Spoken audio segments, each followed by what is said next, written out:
Magkaklase yun sila. Anong, ilang taon na? Oo, at natapos ko. Sabi na ganito, dahil wala ko kami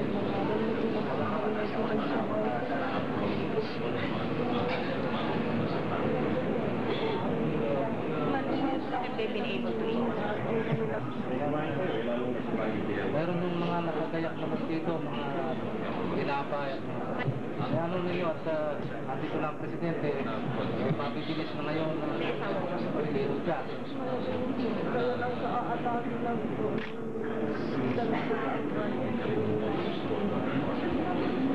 Ipapakita lang ang mga bata. Ngayon, isang taon na siya alaga mo sa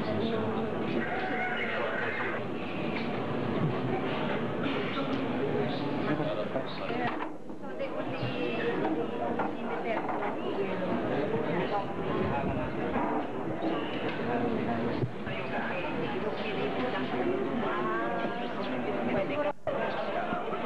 Pare, di yata lalapit dito.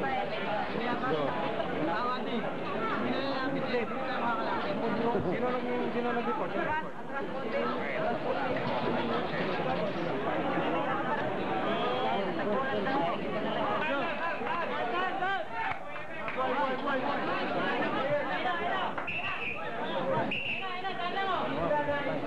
Dahan-dahan, hawakan nyo.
Oh, cari.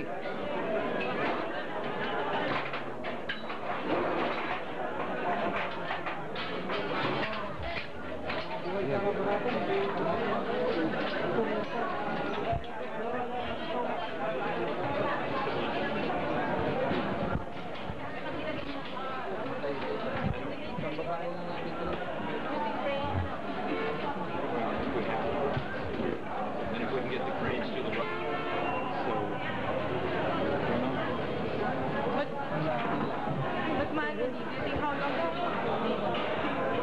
do you think the survivors will last inside? I'm not a doctor.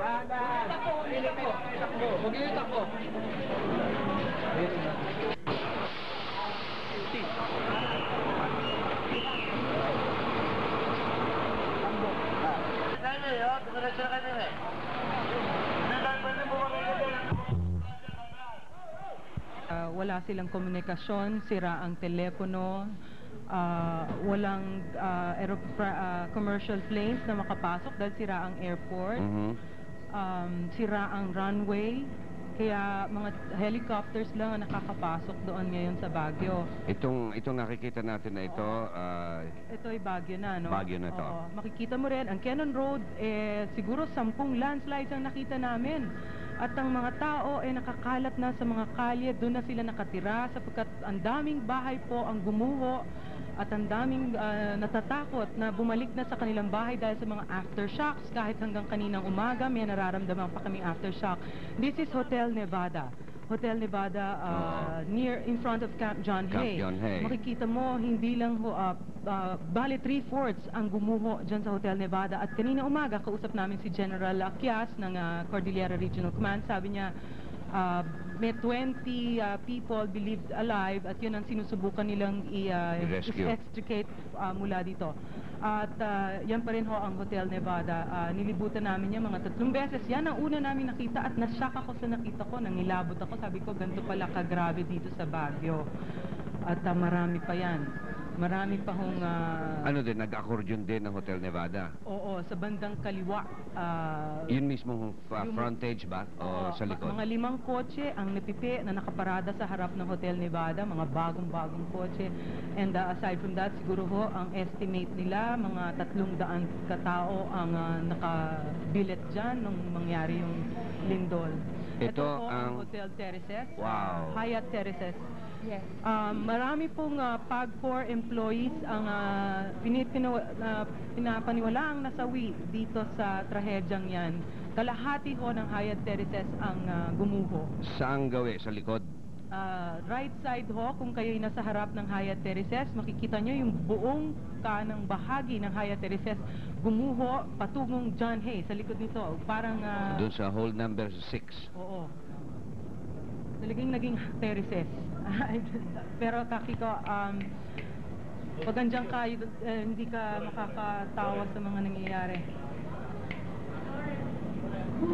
Hindi namin pamatansya kung ilan ang namatay sapagkat ang mga gumuho po, Wow, Hyatt ayan Terraces, Hilltop Baguio Hotel, Hotel Nevada, ang Baguio City Export Processing Zone, ang Baguio Park Hotel ho, makikita nyo mamaya para hong accordion na pipe, ang Skyworld na nasa Session Road, ang Victoria Hotel sa Melegarda Road, ang University of Baguio ho, ang dami hong estudyante ang naipit sa University of Baguio. At marami pa hong daan-daang bahay ho ang gumuho at karamihan sa mga taga Baguio ay nasa Burnham Park na, walang matirhan, they make do with their blankets, wala ho silang mainom, makain, nagsarado na ho ang mga tindahan dahil to each his own, kailangan magtago ng sariling pagkain dyan. Kahit ho kami hindi makabili ng lunch kanina, nakikiusap na lang kami at may magandang loob magbigay sa amin ng kanin sa manok. Well, obviously, ang kailangan ngayon sa Baguio kung makakarating ay pagkain. Pagkain, medisina, sabi ni Bumot. General Akyas, tubig, transportasyon, kailangan kasi kasi po ang Baguio Hospital ay punong-puno. Hindi na ho ma-accommodate ng Baguio Hospital ang mga nasugatan, ang mga survivors, pati ho yung mga patay. Kailangan mong ng transportasyon, kaya lang alam nyo naman ang Hindi makaakyat. klema sa Baguio, pag nagdilim na tulad ngayon, hindi na ho natin malaman kung paano po makakapasok doon. May power pa ba sa Baguio? Wala na rin. Wala na rin. Walang power sa Baguio, walang telepono. Ang nananatiling telepono na lamang ay yung nasa Philippine Military Academy at lahat ho ng mga plebo at lahat ng mga kadete ng Philippine Military Academy ay pinalabas na. Yan Ano po yan? ang Hilltop Baguio Hotel. Hindi na ho yan operational. Kaya lang ang naapektuhan ho dyan, yung mga tindera na nasa ilalim kasi malapit yan sa palengke. Ang mga daganan dyan, yung mga titinda sa ilalim. Yan ho yung Hilltop, makikita ninyo malapit sa palengke, malapit sa Session Road. Yan ho ang Baguio sa kasalukuyan at medyo dating tinaguri ang summer capital, ngayon masasabi nating sentro ng trahedyang yumanig sa Luzon kahapon.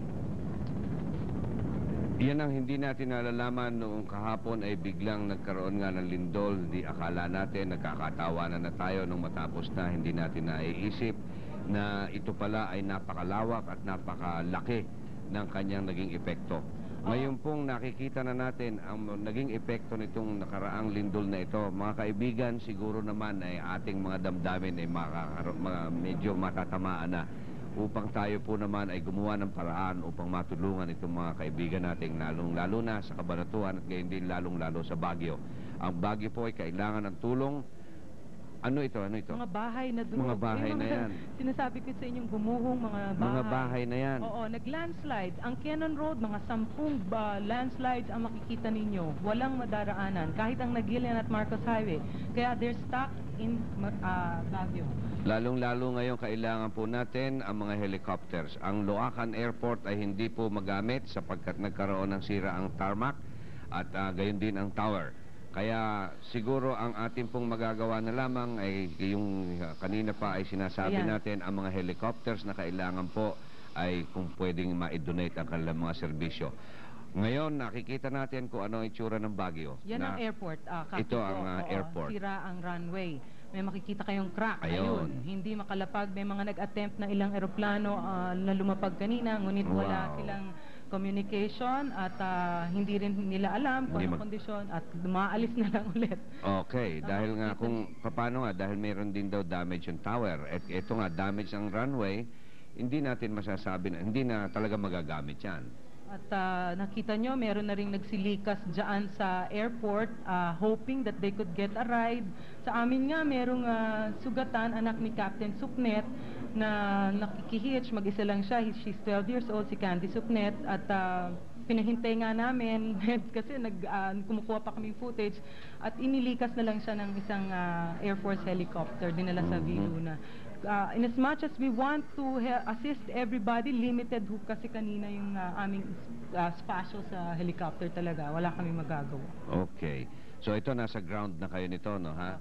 Yeah, even COMELEC Commissioner Badoy was haggling for a seat in our helicopter, but we had to deny him. Even important government officials are trying to get a ride here. But mahirap po ang transportasyon sa Baguio. They're stuck there, and food and water is fast running out. We are appealing to the government to take action immediately. Okay. Kung kailangan nila immediately doon sa mga survivors ay yung tinatawag, yung pagkain, ano? Pero what are being done in order to extricate those that have been pinned down and under by the buildings? Yes, some PMA cadets were already dispatched to the several tragic sites. The PMA cadets were sent there, plus the men of General Laquias of the Cordillera Regional Command, and some American soldiers from mula sa Clark Air Base Command ang pumunta na rin dyan upang tumulong ma-extricate yung mga taong hanggang sa ngayon ay naiipit pa sa loob. Sino ito? Isa hong Presidente. Okay. Ayaw na magsalita. Ayaw magsalita. Pero meron dyan... Ito ay sa airport ito at dito na sila natutulog. Siguro ang inaantay nila na baka may dumating na sasakyan. Ito, pakinggan natin sila at maganda yung sasabihin nila. Kahapon, ano mo nangyari sa inyo? Nandun kami sa IPSA. Biglang lumindol. Lumabas kami lahat. Tapos nabata-bata pa kami lahat. Tapos nung dumating kami dito, nalaglag yung pader ng bahay ni Piskal Balahadya dun sa likod. Kaya nandito kami ngayon dahil baka maglilindol pa. Maraming aftershocks eh. Pagkayari nung intensity 9 na sunod-sunod na umuulan, kumukulog, sabay-sabay yung ulan, kulog, kidlat. Sabay-sabay yun. Tapos, bandang 4:30, tapos nakita namin yung araw, nandito pa siya ng 4:30. Nung pagkatapos ng lumipat yung araw dun sa baba niya, sa baba na niya, lumipat yung araw. 4:30, nandito pa yung araw dyan. Tapos nung matapos yung linggo, biglang napunta doon yung araw sa babanggay niya. Marami bang nagdasal sa inyo? Oo. Paano ho ang atmosphere dito? Ang atmosphere dito, iba talaga yung klima. Yung lamig talaga, ibang-iba yung feeling mo sa dating klima na yung mararamdaman mo yung lamig na kaiba talaga. Okay, mga kikilala, alam niyo namatay. Oo, yung pinsan ko sa UB, hindi pa umuwi. Kasi yung pinsan ko nag-aaral sa UB. Hindi pa siya umuwi, wala ka kahapon siya, ngayon wala ka siya. Anong idinasal ninyo? Kami, nag-rosary kami.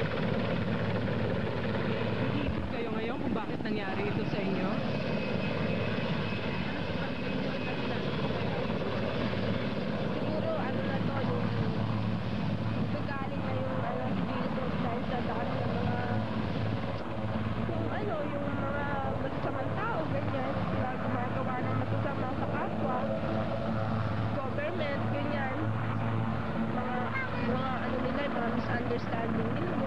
May gusto kong ipakiusap sa government. Kung pwede sana magkasundo-sundo naman kasi. Ganun.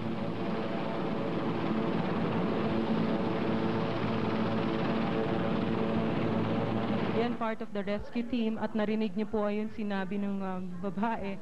Sabi niya ang mensahe nitong lindol na ito sana magkasundo-sundo na yung sino mang nag-aalitan sa ating gobyerno.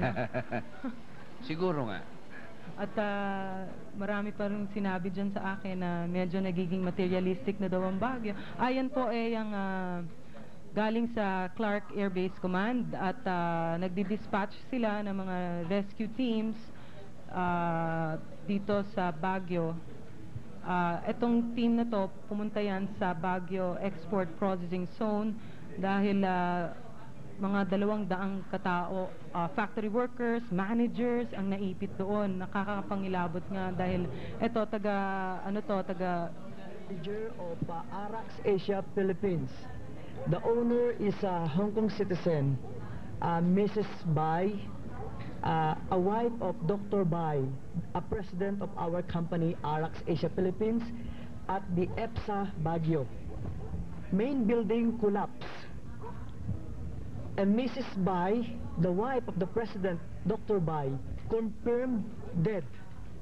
Until now, hindi pa siya nakukuha. Hanggang kagabi, hanggang ngayon hindi pa siya nakukuha dahil talagang ang mga slabs ay hindi pa matanggal, no? Tapos, somebody please call to the Hong Kong office. Hong Kong office, contact for Mr. Perry with telephone number 3-7309-220. Tell Hull Factory building collapse. Confirmed death of Mrs. Bai, the wife of the President, Dr. Bai. And please also call to the number 828-6315. Attention to Emmer and June. And then say that Mario and family okay. Thank you very much. Germany. Yeah, please contact him immediately. EPSA? Yeah. So few people have been trapped. Okay. Ano nangyari pa? What really happened? At about 4:20 yesterday, we felt suddenly that the whole building was really collapsing. Now we were just lucky that we sent our people home quite early at 3 o'clock, but there were some people who were working overtime, and they were the one who were trapped on the first floor of the building. Besides Arax, what are the buildings? Commonwealth Garments also collapsed, and Baguio Precision Tools also collapsed. But the most number of the company with the most number of dead is the Commonwealth Garments. So far, as of last night, they've retrieved about 4 to 5 people. While with our company, one of our manager also had two hands and a foot had to be cut off. But this morning we heard he also died this morning. How would you describe this incident, sir? Right now, we just don't think about it yet. We just would like to survive for the moment. It's something horrible, but everybody just maintain their composure. Everybody is helping each other. How about paano niyo describe? Na nakuha Baguio, kanina you mean? umaga. Oo. Yung kasama namin, hindi niya akalain na kaibigan niya pala yung nakabalot na yon. Yan, nagulat siya nung sinabing yan si June Nepo. Yan, June Nepo ang patay. Kaya nagulat siya. Siya yung ini-interview namin kanina na umaga doon sa airport. Hindi niya akalain na patay na yung kanyang kasama dahil nakakausap pa daw nila mga hanggang alauna ng umaga. Marami pang humihiyaw, humihiling ng tulong. Hindi mo nakakapangilabot nga yung nangyari. At wala sila magawa dahil hindi naman pwedeng i-crane yung mga slabs of rocks dahil ginamitan ng malalaking mga makina yan, baka may mga survivor sa loob at lalong gumuho sa kanila yung mga bato. Kaya pira-piraso ang kailangan alis dyan, ano ha? It's slow process but that's the only way. Slow but sure. I still there. Di ba? Trap still there, no? Siya, nakuha na, tinutol yung paa para magugot. Ayan na po yung main building, makikita nyo, marami po ang, yan na po ang second floor, first floor, at third floor. Nandiyan na lahat. Nagsama-sama na sila. Sama-sama, parang accordion. Wow. Ayan yung Ito mga, yung mga Amerikano. American Rescue Team. Sabi sa amin, may buhay daw silang hinihila at yun ay si Herminio Bautista, ang may-ari ng Baguio Precision at University of Baguio. Matagal din nilang in-extricate at makikita nyo madaming medics ang tumutulong. Pero nakulang ang ating mga medisina doon at karamihan sa mga nagre-rescue, walang mga hawak na mga first aid kits. Ito lang mga Amerikano ang may hawak na mga medisina. At dito humihingi yung ating mga Filipino rescue workers ng mga kagamitan para... Ayan ang harap. Stairs ho yan eh. Diyan nagtakbuhan ang mga factory workers nung maramdaman nilang lumilindol at naabutan sila. About 200 of them daw are trapped in that area alone because ang daming nagtakbuhan towards that side kasi yan ang stairs. Makikita mo, meron kaming pinanek at meron nakita kaming ang pangalan niyan si June Sadia. June Sadia isang factory worker ng Baguio Precision at siya yung nakakausap bandang alauna, humihingi siya ng tulong, ando doon yung wife niya, ngunit wala talagang magawa ang mga rescue workers.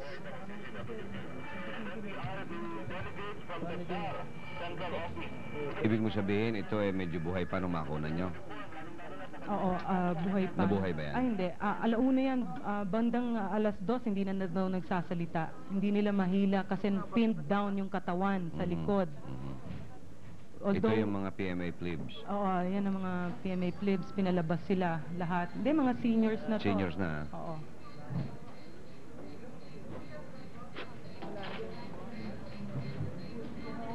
Ongoing ang operations dyan ho sa Baguio, patuloy dahil marami pa hong pinaniniwala ang buhay sa mga gusaling yan. At ano ito? Doon pa rin? andun pa rin ho kami. Dun Sa EPSA? Oo, EPSA. At meron hong Korean naman na sinusubukang ma-extricate from this area. Mr. So ang kanyang pangalan, pininiwala ang patay na rin. Makikita nyo mamaya kung paano siya na-extricate. How many are you who were killed?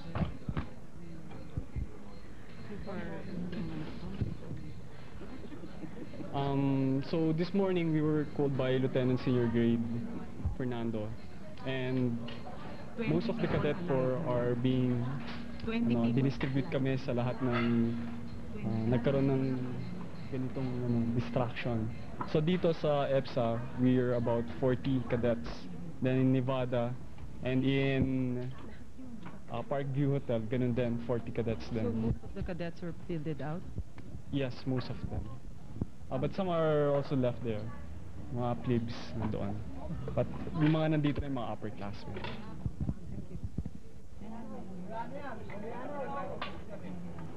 Ayan. Santo. Diyan pa rin sa export processing zone, sinusubukan nila kasing makuha yung katawan ni Mr. So. At medyo nahihirapan dahil maraming karton ang nakaharang sa daan. Kaya tinatanggal nila at nag-iingat dahil baka gumuho naman yung slab ng isang malaking slab ng bato dyan sa kanilang taasan. Mano-mano ang kanilang pagtrabaho dahil walang kagamitan. Oo, kung napansin mo kanina, ang pagkuha noong dumi sa isang hukay na ginagawa, nakalagay sa gallon cans. Kung ano na lang ang kanilang mapulot na Gagamitan, latataking ko, yun na lang ang ginagamit. Makikita mo, ayan na yung kamay. Nakakapangilabot nga ang Nakita mo? nakikita natin Siguro nga. Well, lalong-lalo na nating maiisip na kailangan po ng tulong doon. Baka sakaling makarating ng maaga marami pa tayong mailigtas na buhay. Pero kinakailangan po niyan, yun na nga, hinihingi natin ang helicopters ng ating mga big business na meron silang mga ganyan, magamit man lang for the relief and the rescue operations. Kailangan po na magdala ng mga bagay doon sa Baguio City upang sila po naman lahat ay matulungan, lahat ng mga napinsala at yung mga kahit na hindi. Ang nangyayari nga daw po ay gustong umalis ng mga naroroon, ang iba naman ay gustong pumanik. Hindi po maaaring magawa sapagkat there are no access in any way. Ang tatlong daan papanik ng Baguio, ang Marcos Highway, Quezon, at ang Nagilian ay sarado because of slides. Ang airport damage, nakita nyo naman. So, the only things that can really go to Baguio are helicopters. Yeah, at talagang matindi ang pangangailangan nila sa mga gamot. Marami ho ang injured at maraming patay na kailangan i-transport. Natin kung ano talaga ang kailangan at anong pinsalang inabot ng Baguio, ipapakita po natin yan mga kaibigan sapagkat si Chari na kadadating lamang ay dala nga ang mga fresh footages na ito. Dalawa pa lang ang inyong napapanood. Meron pa hong 2 tapes na maaari nating mapanood. Oo. Yan po mga kaibigan ay para malaman natin kung ano ang pangangailangan ng ating mga kababayan. Sa ngayon, rescue operations pa lang ang nagaganap at wala pa kami nakikitang distribution man lang ng gamot o pagkain sa mga residente ng Baguio. Sa ngayon, meron kang kausap dyan. Ito ba yung, ano naman itong pinapakita ito? Yan ang pagpapatuloy ng rescue operations dito sa export processing zone. At nilalabas dyan si Mr. So.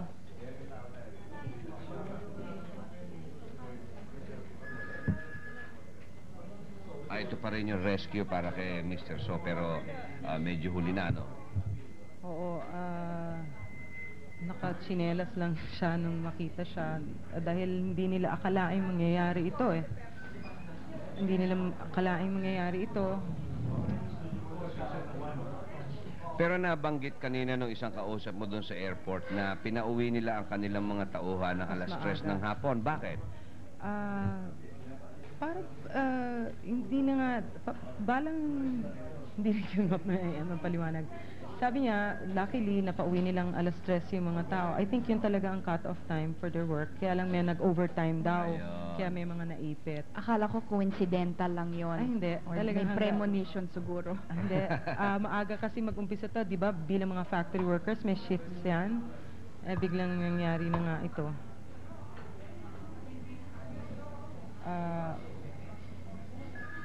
Inuhukay sa pamamagitan ng kamay si Mr. So, although nakabaon ng mga bato, yung mga PMA plebs, nakuha na yung wallet ni Mr. So.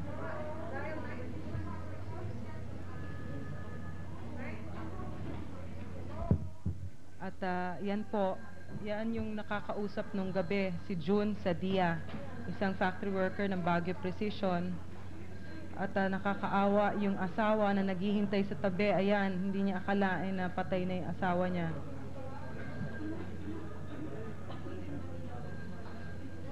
Ito yung tinamaan ng malaking bato sa kanyang likod at naipit.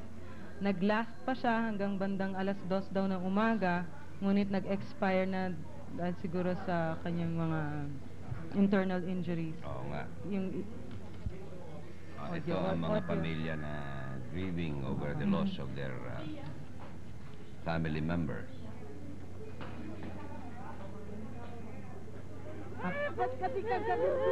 Sino nga ba masisisi natin dyan? Ano? Wala.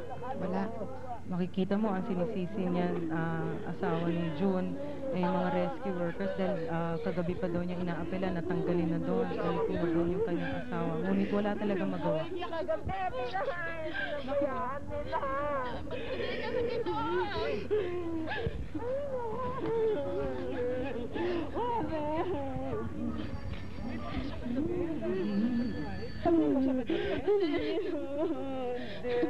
na ako nakaulit kagabi.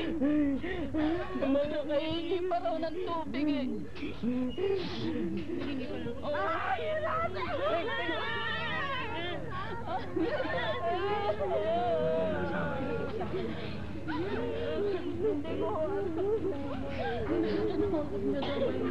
Ano? Saan ba?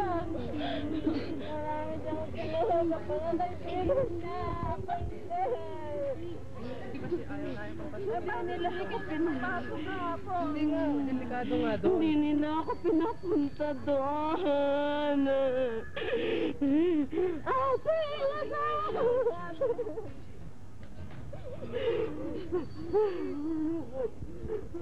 Paano na yan? Ano ba?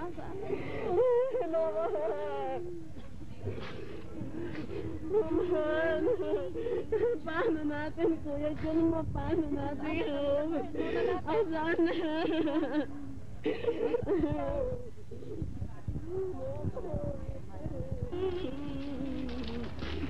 Ay, naku!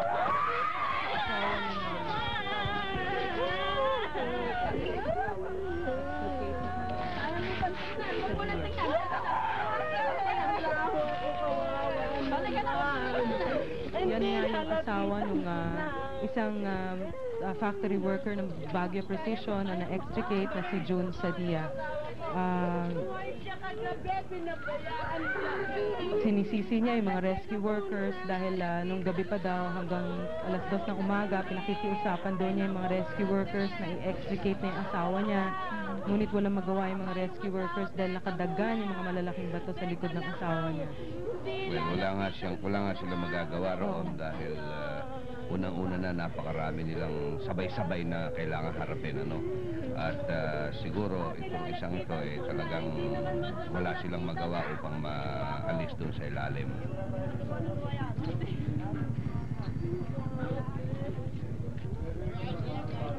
Siguro at this point, kailangan pagdasalan na lang natin ng ang mga aggrieved or persons na, syempre, mga loved ones nila, namatayan sila.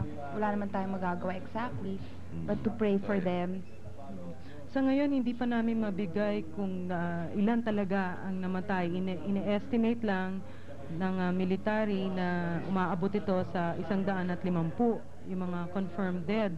Pero marami pa ho ang nakakulong sa loob ng mga buildings na nag-collapse at hindi po matansya kung ilan ito dahil hindi makuha yung mga manifesto ng hotels dahil nakabaon din. Meron bang estimate as of the time na umalis ka? Inside sa export processing zone, 200 daw ang Nasa building. Sa Haya Tereses daw, sabi 150 lang, may nagsasabi 600, iba-iba makukuha mong figures, walang official figures. So sa Hotel Nevada, sinasabing meron na lang 20 alive. Hindi malaman kung ilan ang dead. Buhay. Oo. Well, ang namatay, ano ha? Kasi ina nga ang isang mahirap dyan sapagkat hindi pa nasisimulan una bes maliban doon sa kung ano lang ang magagawa nila tungkol sa rescue operations, no? Kaya hindi natin masasabi talaga hanggat hindi na uumpisahan talaga yan. We can never have the right figures. Yeah. Meron lang nagtatanong kung totoong patay na si Daisy Mulberry ng asawa ng Hyatt Terraces Hotel.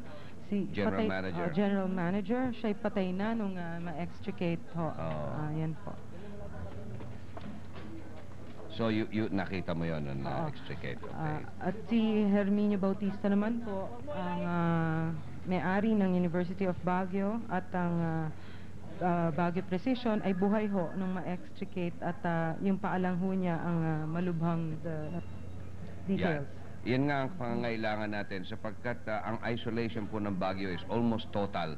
Kinakailangan po natin ngayon ay talagang matulungan natin sa pamamagitan ng mga helicopters upang malaman po ng buong bansa, unang-una na kung ano talaga ang nangyari doon, kung ano nangyayari, at sa lalong madaling panahon sana ay ma-shuttle ang mga footages na yan, ano? Hindi Ah, lang footage, at least mga kagamitan, mga blankets to oo. help the people as Yun, well. marami yun. Papunta Oo. roon, we can bring relief goods. On the way back, we can either bring wounded and Especially those who need information. help. Yeah. So pagkat yan importante po mga kaibigan. Ito ho, may isa pang babae na nakita dito pa rin sa export processing zone yan dahil mga 200 nga ang estimated na na-trap dyan sa loob ng export processing zone. At kasalukuyan yung ine-extricate.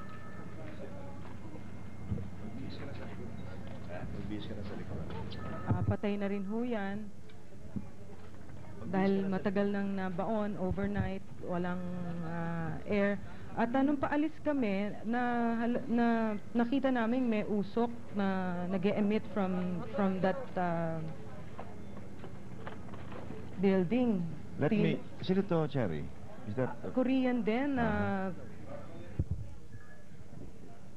Korean then? So Oo. this is still at the Mga- the processing zone. Yes, hindi namin kaagad ma-identify itong mga nadaganan, mga victims dahil wala pang mag-identify mga tao busy sa kanilang sarili. But this building is not under construction, no? This is a complete building, is it? Yes, it is a complete building. It's a 5-year-old building. In fact, mabago pa ito. Kaya nagtataka sila kung bakit ganito ang nangyari dito sa building na ito. 5-year-old building, kita mo yung main building, collapsed lahat.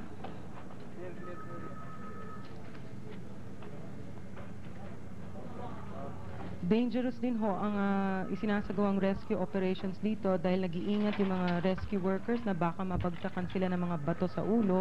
Kaya bago nila hilahin yung mga nakaharang na debris at mga kung ano-ano, naglalagay muna sila ng tungkod para wag sila mabagsakan ng mga malalaking bato. And the people involved in this operation, Chari, are all PMA cadets, huh? Mostly, Mostly, yes. wala kang, kasi kulang ang mga tauhan. Kaya nga pinull out na itong mga cadets na ito, batang-bata pa sila, pero Yung insidente, Chari, ay nangyari kahapon ng 4:28, no? 4:30 daw. Medyo nagtataka sila. Sa kanila napakalakas. May tinatanong ko kung gaano katagal yung earthquake. This is the worst that happened here. At medyo, sabi nila, 15 minutes each daw, yung first at second wave. Sino ito in-interview mo na ito? We're just Kapatid doing the ito best ni we can. Er Bautista. All right, could we have an upsound on this? It has hit us all over the city, and everybody's helping each other. Do you see any message here? Do you feel that there's a message for Oh, you? definitely. Yeah. What can you say? I think this is the time for each one to help each other. Yung wife ni Er Bautista, yung And nakatrap it's pero terrible. buhay. It's the worst thing that has happened to Baguio so far. Do you feel that there's also a message here? Yeah, maybe we shouldn't really be so materialistic anymore.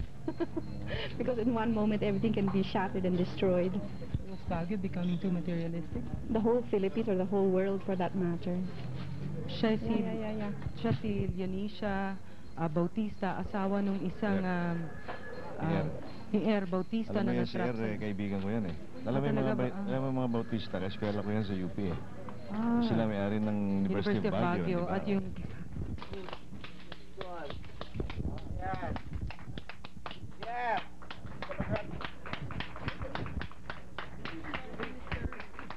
Erminio Bautista na-extricate siya buhay at paalang ang injured sa kanya, both feet were injured. Are you talking feet or legs? Hindi, yung Chari, feet lang, ah. toes. Yeah, dito nga si Ero. Kaibigan ko yan eh. Siya nga yan. Ano ang balita? Tatanggalin daw yung dalawang paa niya? Ayan o, makikita mo, durog, pero pwedeng siguro toes lang pwedeng tanggalin. So, He can't even speak dahil uhaw na uhaw siya, hindi siya maabutan ng... how long has he been under? He was extricated about 10 a.m. Natanggal Oh, siya goodness. From 4:30 the previous day. Yesterday, oo. Lakas nga niya. Ayan ang wife niya, si Leonisha. Tuwan-tuwa nung Siyempre, nung makitang buhay It's a siya. miracle. It's a miracle Miracle. surviving for that long under the debris, without water, without food. At siguro kakaunti na lang yung air. At mga US medics ang tumutulong sa kanya. At I think dinala na siya sa Clark Hospital to be treated. Chinek din nila kung may fracture siya sa ibang bahagi ng katawan at buti naman wala naman. Ayan, look at the relief in his face. Siya ang may-ari ng Baguio Precision at may-ari din ng University of Baguio. Ang mga kailangan talaga sa Baguio ngayon ay medisina po at mga pananamit. Medisina, pagkain at pananamit. Yan po ang kailangan sa Baguio ngayon. We don't have details yet on how these things or these donations or the medicines, the food will be shipped to Baguio. But perhaps you'll get word from Malacanang and other agencies anytime between now and later, because we intend to go on with this broadcast, Chari, perhaps until its completion, until the end of the operations being Marami na nga tumatawag sa atin, Angelo, nagpapadala ng pagkain sa mga kanilang kamag-anak doon, pero binabanggit nila mismo yung mga kamag-anak nila at hahanapin pa natin. Medyo mahihirapan ho tayo at ang gawin yon, mas magaling pa ho, basta ipadala niyo na lang yung mga donasyon niyo dito at maipapadala din ho yun sa Baguio. Siguro po naman yung pong tulong na may bibigay nyo sa amin, sa pamamagitan namin pala sa mga ating mga kababayan sa Baguio, makakarating po sa kanila. As a matter of fact, those donations you have given us are already on their way, some of them to Cabanatuan. We just have to establish the means of transportation and wherever we can pass to go to Baguio, and we will do the same for donations to Baguio. Yeah. Ito pa ho yung eksena sa export processing zone. Ito po si Mr. R. Bautista na nakita nyo kanina na nadaganan yung dalawang paa niya. Pero nasa ilalim talaga siya ng debris nung makuha siya. Napakaswerte niya. And I believe this is the first batch of doctors sent in from Clark Air Force Base. At siya dinala na sa Clark Air Base Hospital dahil punong-puno na nga ang Baguio Park Hotel. Ang Baguio General Hospital. Baguio General Hospital. Mamaya po, meron na naman tayong aerial, ano, Chari? Oo. You traveled overland to Burnham Park. We walked. Okay. So we'll have that in a few moments. In the meantime, this is still the first aid, I suppose, being administered to Mr. El Bautista by a contingent of American doctors. Go ahead, could you explain this? Yeah. Ito yung main building which collapsed. The other building is intact. Main building of the export processing, okay. The second building is intact. We flew by Baguio Terraces again. Right. After that. But we can't go down dahil ang landing space lang John Hay at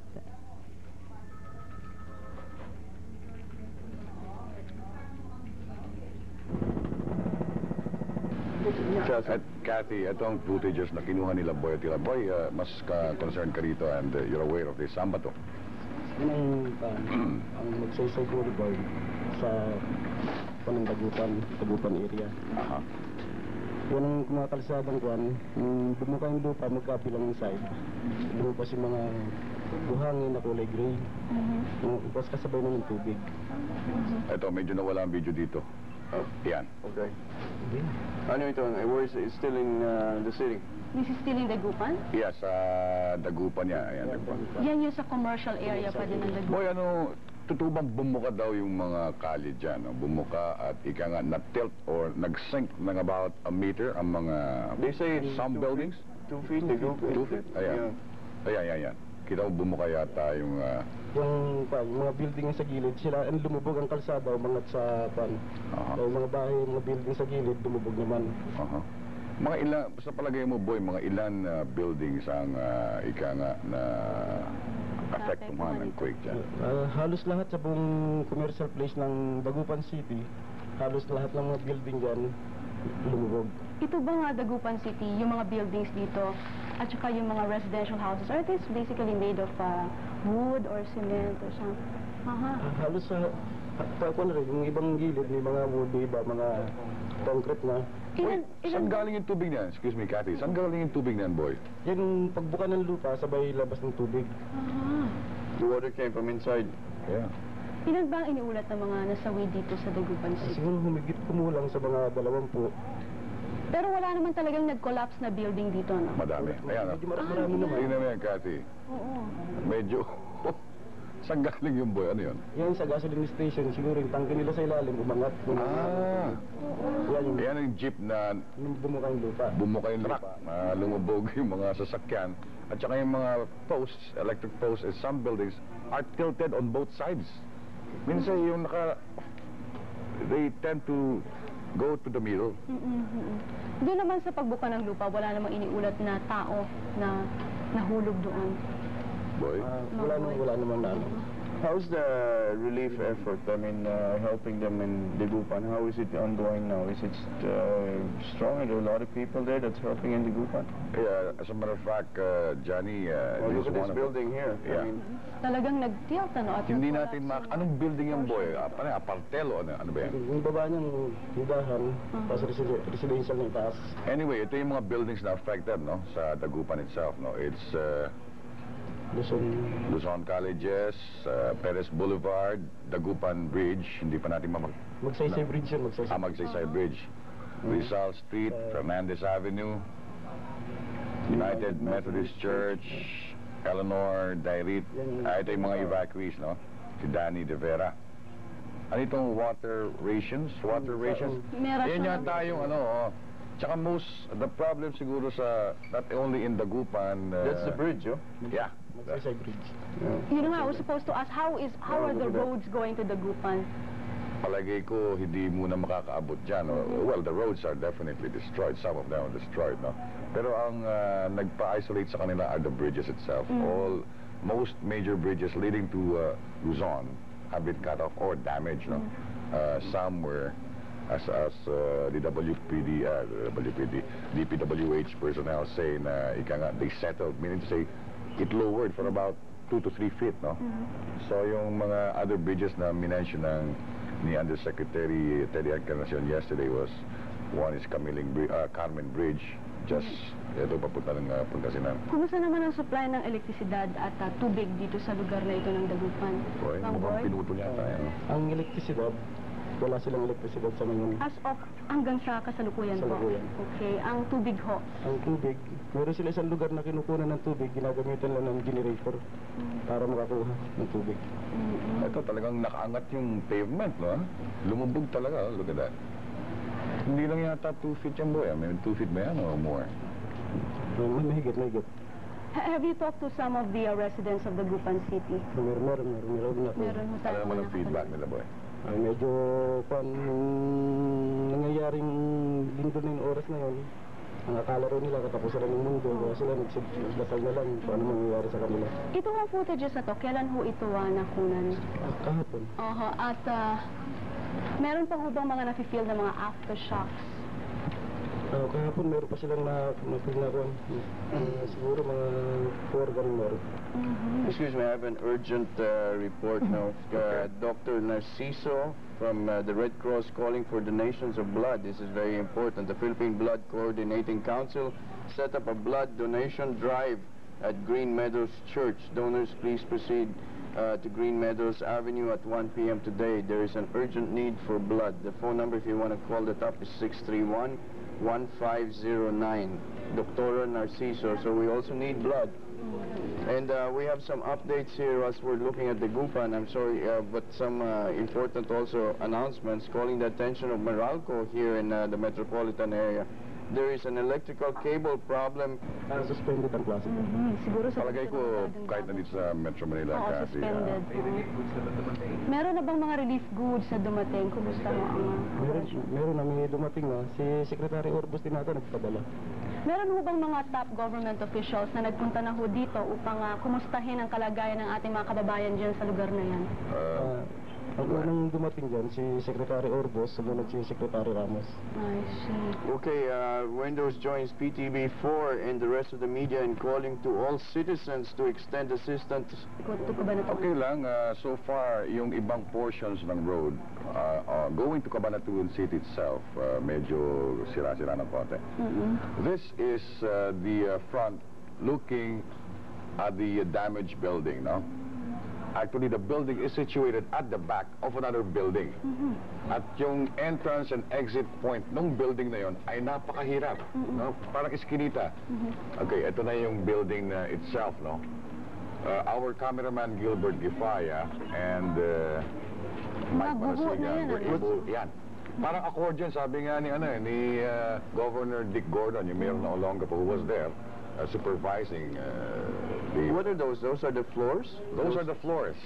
They look like deck of cards now. Really? Yes. It used to be a 6-story high school building, and... this guy is taking a big chance, isn't he? Yeah.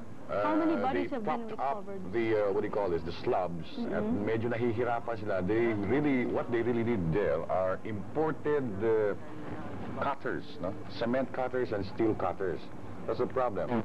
As of yesterday, when we were there, according to Dick Gordon, or Mayor Gordon, meron pang at least 90 people trapped inside. Hindi lang nila malaman kung patay pa to o buhay pa to, no? Pero meron sila narinig ng mga daing o moans, no? That building is a business establishment. No, it's a school building. It's a school building. It's the Christian colleges of ito the na yun Philippines. mismo. Ito Yan, na. yan. But this is the Christian. Ito yung Christian College. Ito yung bubong. Yung bubong niya. Kung makikita mo yung bubong yan, no? Yan yung, yan lang ang pinakamataas na building sa Cabanatuan City. Yung Christian College. Right. Ang nahihirapan lang sila dyan, Johnny, tsaka Cathy, is that, pinag-question ngayon dyan, magkakaroon yata ng investigasyon hinggil sa pagtatayo niya, no? Ikaw nga sa pagkakakita mo nga, Noela, how do you assess the quality of the building? Substandard, yung cement na ginamit dyan, yung mga construction material na ginamit dyan. Palagay ko talagang kailangan magkaroon ng investigasyon dyan, Cathy. And I believe itong building code natin ay na-i-implement itong 1977. Samantalang itong ang Philippine Christian College na ito sa Cabanatuan has been constructed sometime during the 1960s. At ang katotohanan dyan, Cathy, ang approval permit niyan, ang license permit niyan ay good only for a one-story building. One-story building lang. At ito, as the years went on, ika nga, habang tumatagal, dagdag sila ng dagdag. Kung makikita natin dyan, Cathy, ayan yung joint forces ng U.S. Marines and ating Philippine Army at saka yung mga civilians, dinudukot nila, pinapasok nila yan. May mga awang na mga 3 feet ay yung kinabit nila mga yung para masuportahan yung slab sa taas.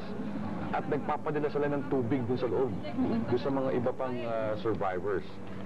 So there are survivors in there. Madami pa rin. They hear marami pa. Yung mga moaning at groaning ng mga tao. So Madami yan. How you were saying 90 people are estimated to be? Ang sinabi ni Governor Dick Gordon ng Red Cross, sabi niya, may posible pang mga 90 na mga kabataan at teacher ang naandun na buhay pa.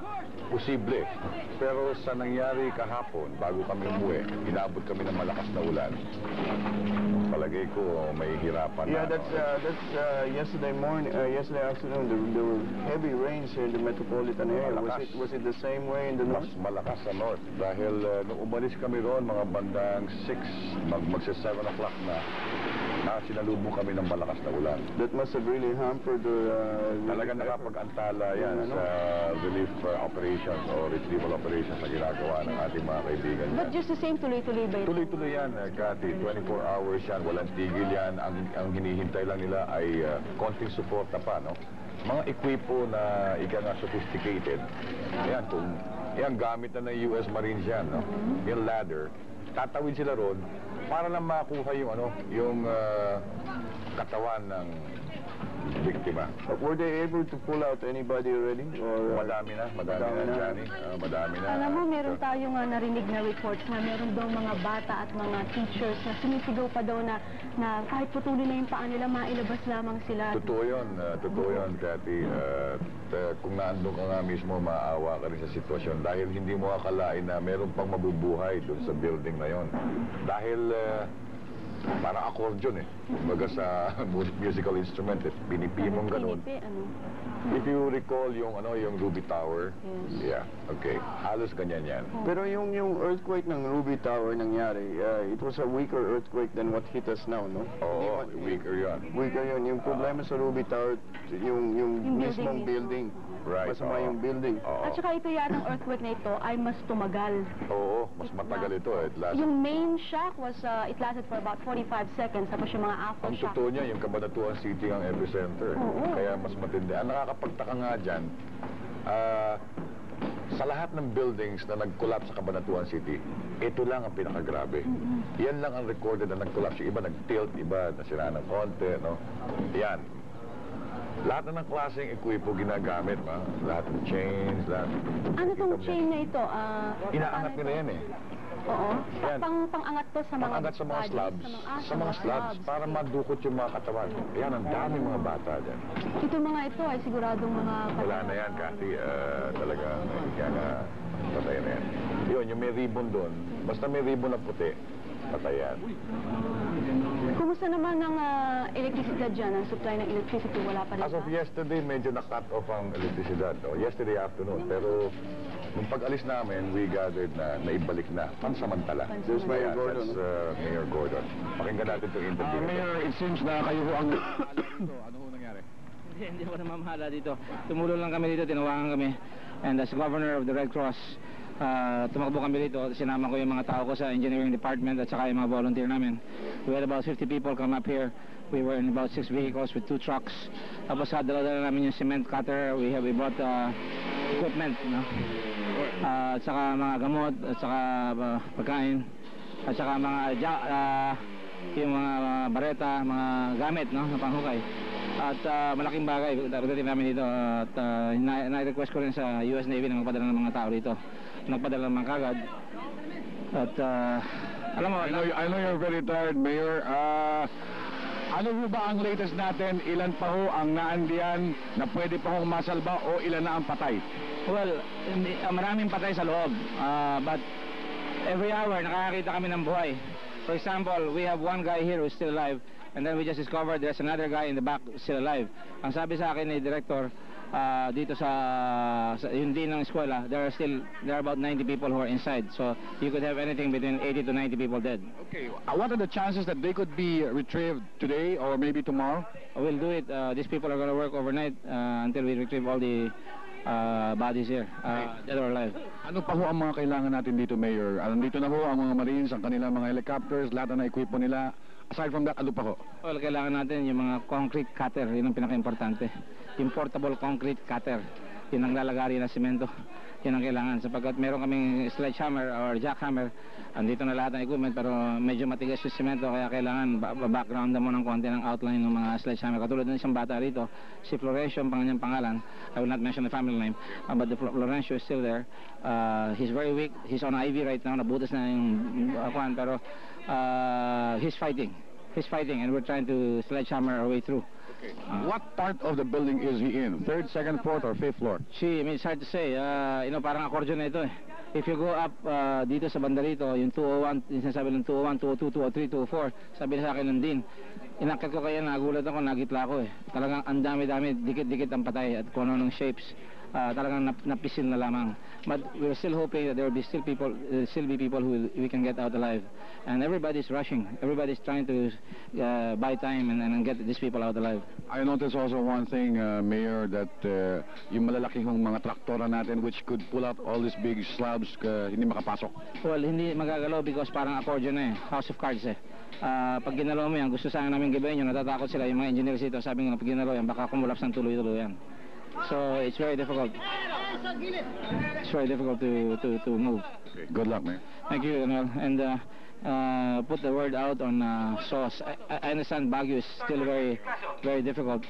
We're trying to finish it para yung mga equipment dito magamit. Mas kailangan yung equipment dito sa Baguio dahil wala silang daanan, magugutom yung mga tao doon, nagkakaroon ng parang blockade, no? Because of the road conditions, tatlong kalye ang hindi madaanan doon. But the helicopter airlift is on. I think the U.S. Navy and the U.S. Air Force have enough helicopters, and they're committed to help out. Thank you, sir. Of course, our Army is doing a great job as well, and I don't want to take out anything away from them. Magagaling sila lahat. Okay, good luck and thank you again. Thank you. Anytime. Okay.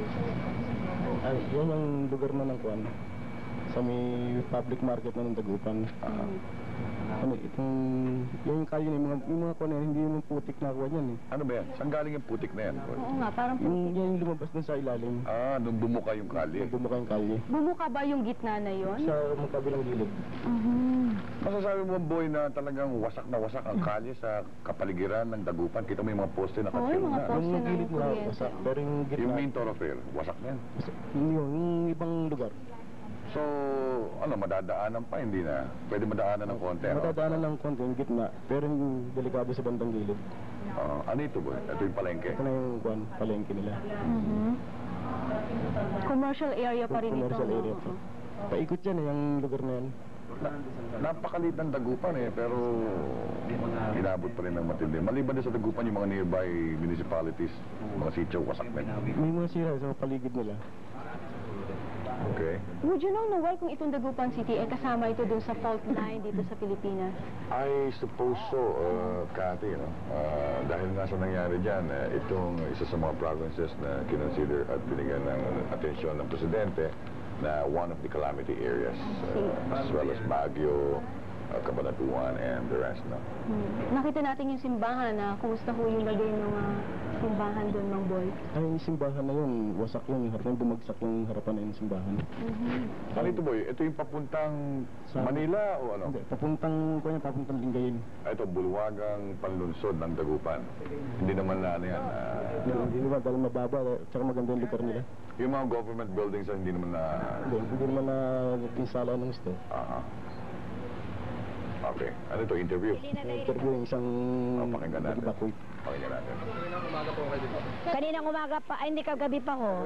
Ano lang yung voluntary kayo nagpunta rito? Voluntary ho kami nagpunta rito kasi ho, doon sa kinaroroonan namin, nagbagsakan ho malalaking building, bahay din ho namin, apektado, bumagsak din ho. Lahat ng building din, lahat din ho ng, kasi parang sa squatter area din ho kami doon sa may tapat ng malalaking building doon sa Nueva Street. Lahat ho ng bahay doon ho lumubog din. Hindi naman lahat hindi lahat lumubog, kundi yung mga first floor ganyan, may natabingi. Can I have your name, sir? I'm Lieutenant Colonel Tim Hannigan. Okay, could you tell us exactly what is being done right now? Right now, we are trying to very systematically and methodically start from the top and work our way down, trying to uncover anybody who's up there, whether they're dead or alive. At this point, we don't have any leads on anybody who is alive, so we're going as slowly and safely as possible. If we do come across anything like that, then we'll focus our efforts on that and do whatever has to be done to get that person out. Do you have any time frame as to when to finish this project? No, we don't. As you can see, it's a huge building here, and it's very difficult to get heavy equipment in here, so much of the work has to be done by hand. Okay. And unless we can change that around, I think this is a project that's going to go on for days. How many more people do you think are still inside of the building? I really don't know. I think the school administrator has a better feel for that. I've heard figures ranging anywhere from 50 to 100, but I'm really taking a guess on it. You think there are still people alive in there? I think it's possible that there are people alive. I think that the history of buildings like this collapsing in times past, usually there's one or two or three that survive a fairly long time. And of course, we just pulled one out here about 3 hours ago, and he was alive. So we're going to work it as hard as we can, and we're pressing it hard right now because of the idea that there may be somebody in there we could help out. Okay, thank you. Sure.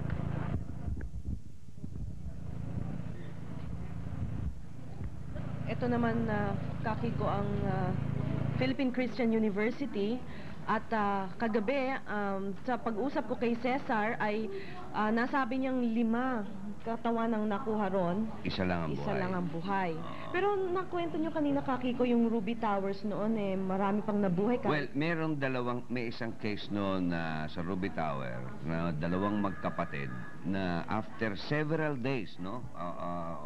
Kulang-kulang yata 1 linggo o 4 na araw, 5 araw silang nandoon sa ruins, ay natagpuan na buhay at saka, well, suffering only from dehydration and a little bit of shock. 2 batang babaeng maliliit pa noon. Anyway, yun ang miracle na nangyari sa Ruby Tower noon. Dito, inaasahan natin sana ay magkaroon din ng ganong nang maganap ang milagro. napakalakas na lindol, ganapong ika-4 at kalahati ng hapon. Kasama din po ng mga US forces na ito ay ang mga miyembro ng Philippine Army mula po dito sa Nueva Ecija at sa iba pang karating pook. Sa kasalukuyan, ang kanilang ginagawa ngayon ay isa-isa po nilang i-inspeksyonin ang mga palapag na pinaniniwala ang kinalalagyan ng maraming bangkay ng mga mag-aaral at gayon din ng ilang empleyado ng naturang paaralan. Sa kasalukuyan, tulong-tulong po ang mga volunteer workers, ang mga US forces, ang Philippine Army, ang PC, para po naman sa mabilis na pagsagip sa iba pang maaring buhay o maaring nandun pa sa mga pagitan ng mga palapag na gumuho kahapon matapos maganap ang napakalakas na lindol. Mga kaibigan, ang Christian Colleges of the Philippines dito sa Cabanatuan ay itinayo 25 taon na ang nakakaraan, na kung saan naman ang karamihan sa mga mag-aaral na ito ay galing po sa lower bracket, ika nga ng ating lipunan, dahil po dito ay mura ang matrikula at gayon din po ay mahusay ang pagtuturo sa naturang paaralan. Batay po sa ilang pahayag ng mga matagal na pong naninirahan dito sa Cabanatuan, ang paaralan pong ito ay hindi lamang nagtuturo sa mga tiga rito sa Nueva Ecija, kundi sa ilan ding bahagi ng Central Luzon na dumarayo pa upang dito po mag-aral sa naturang paaralan.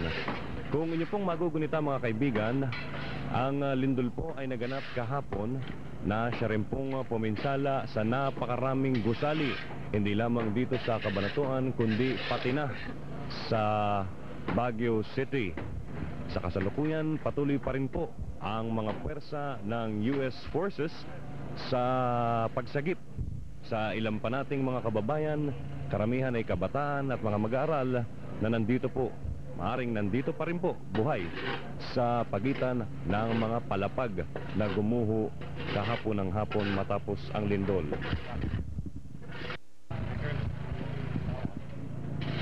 Sige, para mo lang, magsasalita ako. Kala ko 500,000. Si Lieutenant Colonel Tim Hannigan upang malaman po natin kung ano ang mga gamit sa mga naturang equipment na nandito. Colonel Hannigan, could you explain to us the function of this mechanics that are being used right now? This thing right here? Yeah. This is just a generator, and we have, it's running some lights that are helping to light up this area. And essentially that's all we have right now. We are trying to get in some heavy earth-moving equipment like a crane over on the other side here to help lift some of this stuff off the top. Of course, what's so difficult about this is that we have buildings all surrounding here, and it's very difficult to get that heavy earth-moving, heavy concrete-moving type equipment in here. So most of the people are up there with chisels and hammers and picks and crowbars and that type of stuff. I noticed that the crane that was originally positioned there, you transferred it to another position. We're changing to another crane because we got a crane that had a longer boom that would reach out further. Okay. So that crane has moved out. We're bringing another crane in. And this will be the one to pull up the floors that have collapsed.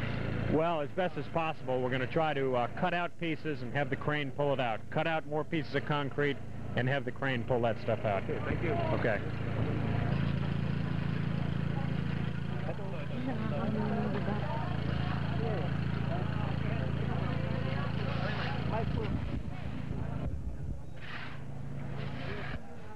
Okay, nadinig nyo kung paano ang nagiging plano ng mga rescuers doon sa Philippine Christian College. Pipiraso sila ng hanggat maaari ng malalaking piraso at pagkatapos ay bubuhatin ng Sa gusaling train. ito ng paaralan dito sa Cabanatuan City, sila po ay tulong-tulong. Sir, excuse me. Ano pong grupo itong mga kawal natin? Sa Port Magsaysay ito sila. Opo, ano po ang kasalukuyang ginagawa nila ngayon? Sila ang nag-ano ngayon din kung sa Port Magsaysay sila ang mga bagong pasok natin na nagsari.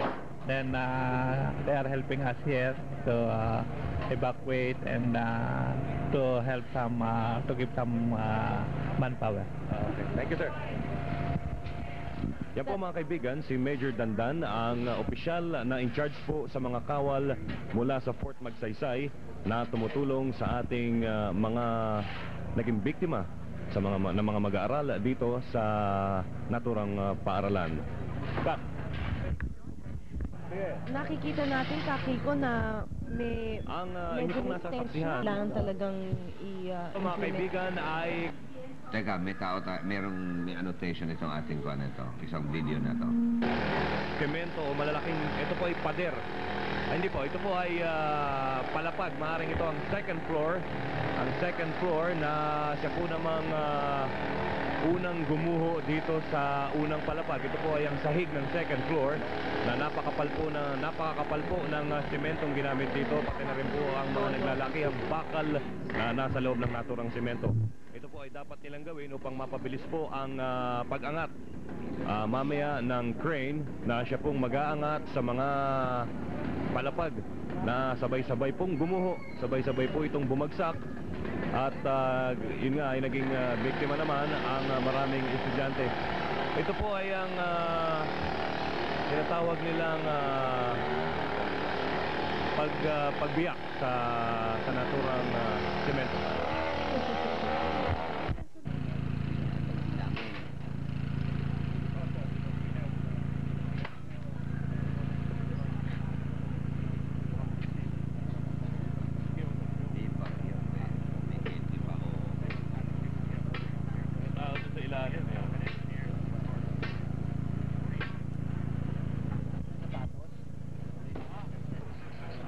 Kasalukuyan pong personal ng pangangasiwaan ni Colonel Tim Hannigan ang rescue operations na ginagawa sa ito po ay ang second floor ng Gusali.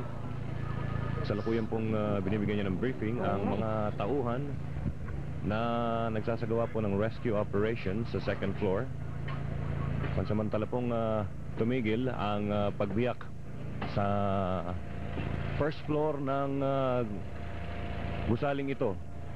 Sa kasalukuyan, isa pong paa ang aking natatanaw mula po sa mismong ilalim ng mga kawal na ito. Sa ilalim po nila, isa pong paa ang nakalawit doon.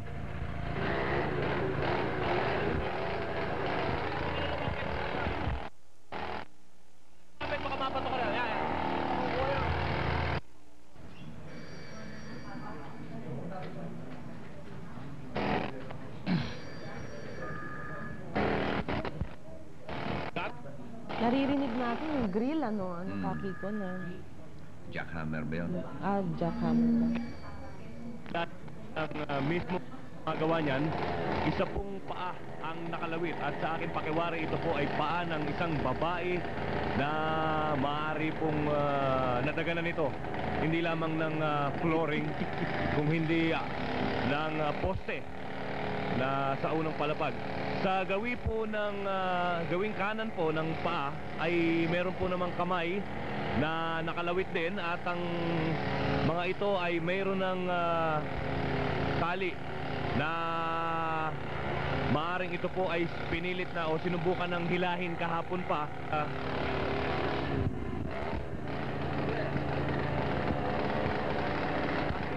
Subalit cut mo na.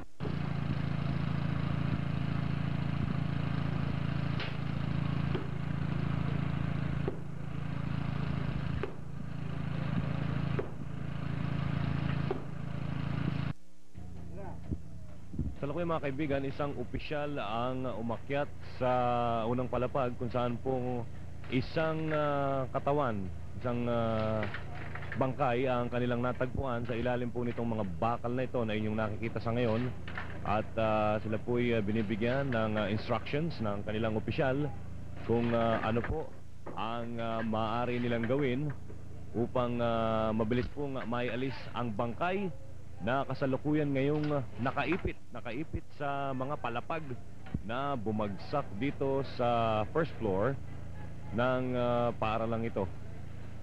Ang mga gumagawa po ng rescue operations sa mga sandaling ito ay isa pong babae ng US Navy at din po ang dalawa nilang kasamahan na nagtutulong-tulong na mailabas po ang bangkay na ito.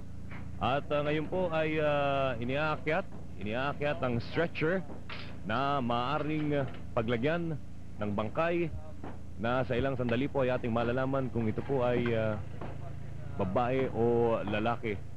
Ang stretcher po ay nilatag na sa ibabaw ng palapag na kanilang tinibag-tibag kanina.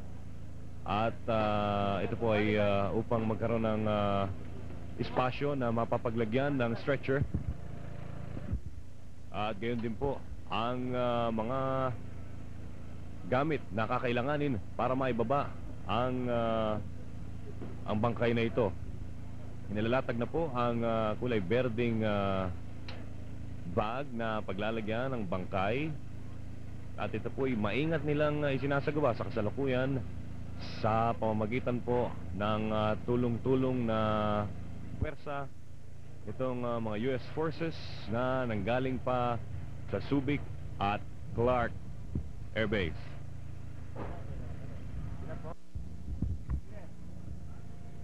Sa ngayon po ay isa pong guwantes ang sinusuot sa kamay ng isang kagawad ng US Navy. At siya po ay nasa ilalim ng Seabees. Ang Seabees po ay siya pong in charge sa mga construction na nasa ilalim ng US Navy at gayon din po ng US Air Force.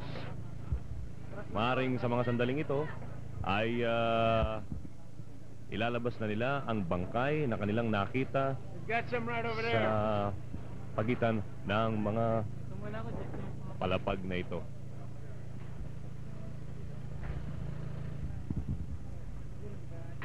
Bata mo lang, tutukan mo lang ha, pag sinabi kong fire ha. Sabi mo lang ano po, hindi mo makakapag ng restaurant.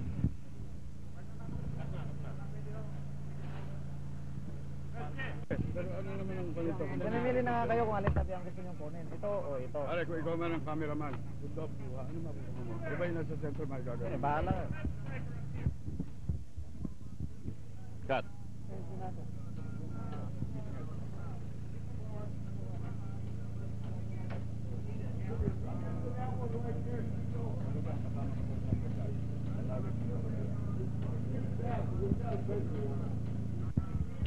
Sa mga sandaling ito ay ilang pong kagawad ng Construction and Maintenance Division ng Engineering Department ng Olongapo ang umakyat na po upang tumulong sa mga gumagawang mga miyembro ng US Navy at US Air Force. Sila po ay tulong-tulong ngayong inaalis ang isa pong bahagi ng malaking sementong dagan po dito sa maaring ilang mga mag-aaral na nasa ilalim. Gamit po nila ngayon ang isang acetylene at ito po ay upang alisin ang mga bakal na patong-patong at siya pong nakakabigat sa mga sahig na gumuhong ito sa mga tao na nandito sa loob ng paaralan nang maganap po ang lindol kagabi. Ang rescue operations ay inumpisahan magmula po kaninang tanghali nang magsidating ang mga kawal ng US Forces na ito sa pamumuno rin po ni Mayor Dick Gordon ng Olongapo. Sila po ay dumating dito upang tumulong sa pag-aalis ng mga bangkay, sa pag-aalis ng mga malalaking sementong ito na siya pong kumitil sa buhay ng daang katao dito sa paaralan ng Cabanatuan City. Kasalukuyan pong ina-acetylene ang mga bakal na siya pong nakapaloob sa makakapal na sementong ito upang madali po nilang maialis ang mga semento na nakadagan sa pinaniniwalaan pang kung ilang tao ang naiiwan dito sa loob ng gusali na inyo pong nasasaksihan sa ngayon. Sa pangkalahatan pong kalagayan dito sa Cabanatuan City ay marami pa rin pong tao na naninirahan sa lugar na ito ang nasa labas ng gusali na sumasaksi sa ginagawang search and rescue operations ng kagawad ng US Forces. Kanina po isang buhay na mag-aaral ang nakuha po sa katauhan ni Florencio Agapito na sinabing dinala po sa Clark Air Base. Sa kanang bahagi po naman ng gusali, ang 30 kagawad ng rescue team ay tila may tinitignan na isang bangkay na nakadagan doon. Yan pong lugar na yan po ang pinagkuhanan kanina kay Florencio Agapito na buhay po siya, buhay po. At siya po'y dinala sa isang pagamutan sa Subic Naval Base. Si Agapito po ay kung ayon po sa mga testigo ay mayroon na pong kung ilang oras na nakadagan sa kanya ang malaking bahagi ng sahig na gumuho, subalit ang nadaganan po sa kanyang katawan. Mga kaibigan, kapiling po natin ngayong gabing ito dito po sa Cabanatuan City ang isa po sa mga mapalad na mga nakaligtas sa malagim na naganap dito po sa paaralan. At siya po ay ating kakausapin upang malaman po kung ano ang mga nangyari kahapon doon po sa naganap na malakas na paglindol, ganap po na ika-4 at kalahati ng hapon. Kapiling po natin ngayon si Orly Tunggala, isa po siyang 4th year high school, at aalamin po natin sa kanya kung ano ang tunay na naganap kahapon. Orly, maaari bang isalaysay mo sa amin kung ano ang nangyari kahapon nung ilang minuto matapos ang naganap na malakas na paglindol? Ang ano nun nasa 5th floor ho kami. Nagsasanay ho kami ng karate kasi nag-aaral ho ako Ngayon, 5 ho kami nasa taas. Di nung nagpa-practice ho kami, bigla akong lumindol. Nagtakbuhan ho sila pababa. Ako naman humiga. Humiga lang ako. Tapos tinawag ho ako nung isa kong kasama. Ikaw, Orly, tumakbo ka na, lumilindol. Naano na yung isip ko, nasunod na ho ako sa kanya. Tumakbo na ako, malayo na ho sila. Nung pagdating ko ng 3rd floor, meron hong picture na nadapa. Biminto pa ho ako sa may gawin na hagdanan. Binauna ko noon tumakbo yung mga 1st year dahil nga ho baka ako maabutan sila. Nung nakita ko yung pinakasahig ng 4th floor parang babaksak na ho. Yung bata nakadapa rin hinigaan ko na ho yung bata. Ngayon nung bumaksak sa likod ko tumama. Nung nasa loob na ho kami, nung pagdilat ko, akala ko ako lang ang buhay. Nung tumihiya na ho ako dahil nakatapa lang ho ako Nung pagtihiya ko may nagsalita na nga ho ng tulungan niyo ako, sumiyak na ho. Nung bang naramdaman mo na gumuho na yung mga palapag sa taas mo, yung mga floor sa taas mo, yung bang pagkakadagan sa'yo mabigat or may bagay na matulis or matalim? At ano na ang ginawa mo nung nadaganan ka na? Wala naman dahil nung pagdagan pumatong pa ho yung pinakasahig ng 4th floor sa sa pinakaharang ho nung naliwag. Okay. Nung kaya may agwang ho kami nung mga ganyan siguro kataas. Yun ho ang ginalawan ko, dun ho ako nagawi. Kaya nga nung nasa loob ako, wala naman nung matulis na bagay na basta yung patag lang ho na. Okay, ngayon nung nalaman mo na wala ka masyadong pinsala sa katawan, kaya mong kumilos, kaya mong gumalaw, ano ang unang-una mong ginawa nung tumihaya ka at nakita mo nga yung mga palapag bumagsak na? Anong unang-una mong ginawa o anong unang-unang pumasok sa isip mo? Yung pumasok ko sa isip ko yung kasamahan ko sa simbahan, yung mga magulang ko ho. Tapos nung nun, naisip ko yung mga kasama ko. Meron nga ho akong hinawakan na pa, ginilo ko, ginigising ko. Nung hindi ko tumitinag, tinignan ko yung mukha, patay na. Yung dugo nga, yung sa ulo ho niya, tumutuloy dugo. Eh, kung mo nahirapan ho yung mga kasama ko doon, yung ipit ho. Umusog na ho ako ng konti. Yung bang hinigaan ko na ho yung patay, maski ho matuluan yung... Dito nga tumutuloy yung dugo sa balikat ko eh. Hinigaan ko na ho yun. Para makausog lang, pinadusog ko ngayon. Sabi ho naman ng mga kasama kong bata, kuya, paypayan mo kami. Eh, kung madilim mo, nangapaho ako na nakakapaho ako ng bag. Ngayon, binuksan ko ngayon, kinuha ko yung notebook, inabot ko sa kanila, sabi ko, paypayan nyo na lang yung mapapaypayan nyo ako. Okay. Anong oras yun at anong oras ka nakuha at sino yung mga taong tumulong sa'yo para makalabas dun sa mga gumuho? Nung nakuha ko, alas 7 na ho ng gabi. Okay. Ang marami yung mga tao, hindi ko kilala eh. Nung binutas nila yung yung kinalalagyan namin. Ano nangyari dun sa bata? Buhay naman yung nadagnan ko. Kasabay mo ba siyang nakalabas? Marami ho kami nakalabas dahil nga ho nung dumaing yung isa, nagdaing na ho lahat, umiyak na ho. Kaya nung mabutas ho yun, marami ho kami nakalabas. Okay. Maraming salamat sa iyo, Orlia. Yan po mga kaibigan, ang salaysay ng isa sa mga nakaligtas kahapon sa malakas na lindol na naganap nga dito sa Cabanatuan City at sa ilang pang bahagi ng Central Luzon. Mamaya po magbabalik pa rin kami upang ay tila po nagpupumilit silang lumabas kahapon, subalit sa kasawiang palad ay nalaglagan po sila kaagad ng malalaking sementong ito. Sa kasalukuyan po, ang dalawa po namang kagawad ng US Navy, ang isa pong babae at isa pong lalaki ay patuloy pa rin sa paggamit ng acetylene upang maalis po ang mga naglalakihang bakal na siya po ring nakapaloob sa makakapal na semento upang madali pong maiangat o maialis ang bangkay naman ng isang babae na kanilang tinakba naman ng plywood upang hindi po ito abutin ng apoy.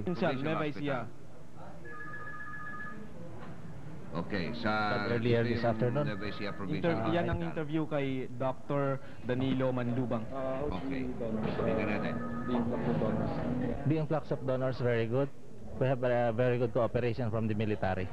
Do you still need more medicines or? Medicines, yes. What kind of medicine? Antibiotics and dexamethasone or steroids. How many medical men are now here, sir?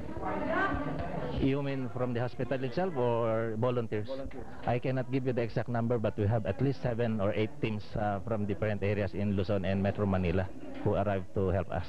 Okay, sir. Anything you would like to say, sir, for the those who would like to donate blood?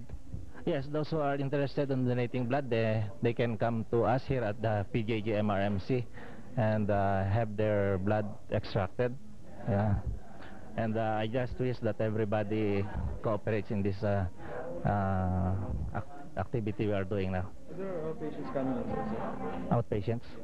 Patients na nagpupunta? Yeah, there are some patients who come here for treatment other than those who are victims of the accident. Okay, thank you. Sir, some survivors who were seriously injured were brought to Clark Air Base and to the other hospitals here in Cabanatuan. Does this mean that this hospital cannot accommodate more incoming patients?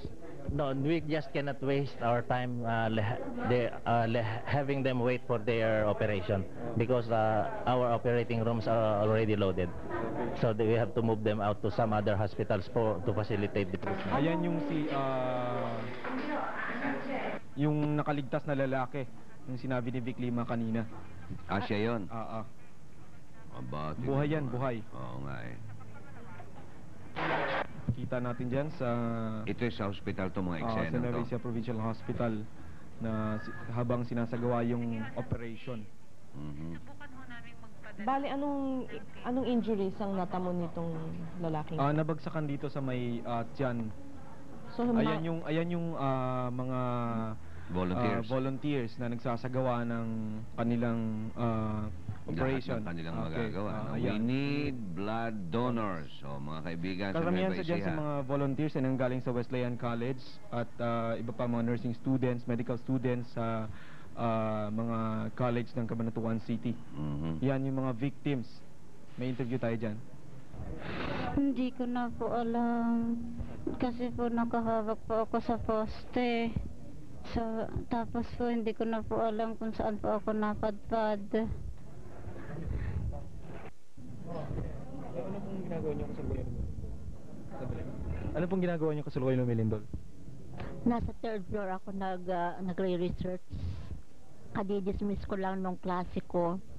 Tapos bakit ako ng fourth floor sa library. Pagkatapos nun naglindol na. Tapos ang naisip ko mas safer siguro kung I will stay under the table. Anong ginagawa mo ng kasalukuyan lumilindol? Andun kami sa isang room, nag-eleksyon kami. Tapos nung lumindol, nag-unahan na kaming bumaba. Marami kaming magkakasama.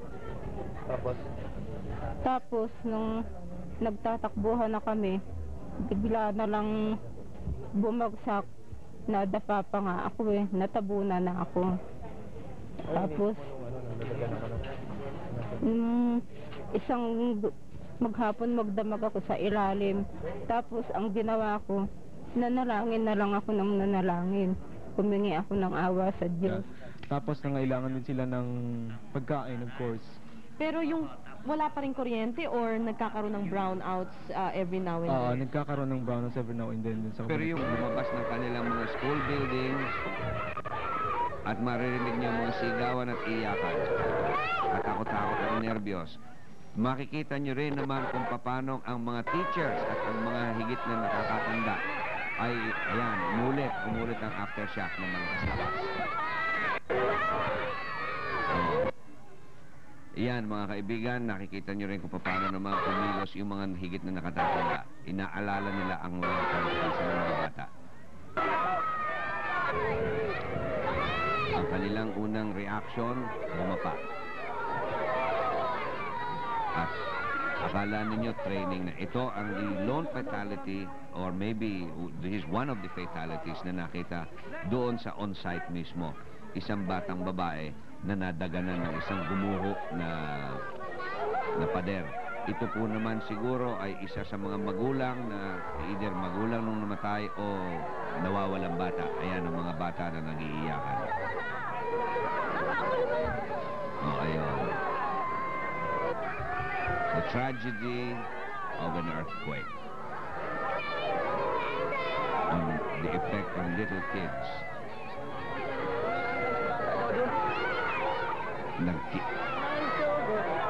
Naghahanap ng lakas ng loob sa bawat isa.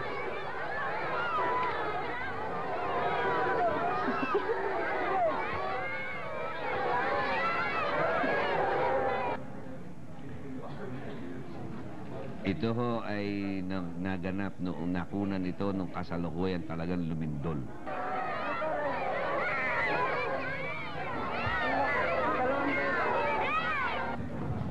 Ito ay yung fatality na nabagsakan noong pader.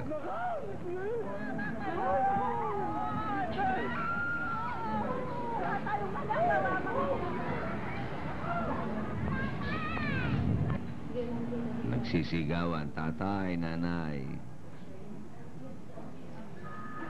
Ito naman ang nakakaawang isang ina na ang kanyang anak ay nawawala. Hindi malaman kung anong susulingan, kung anong gagawin, maliban sa pananaghoy.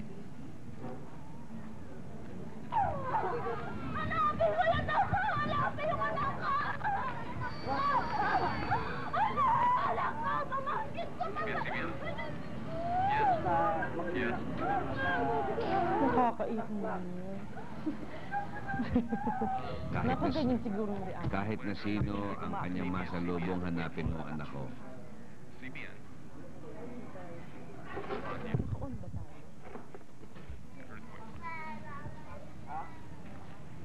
May napapansin ako dyan sa wall na yan. Mukhang walang kabilya.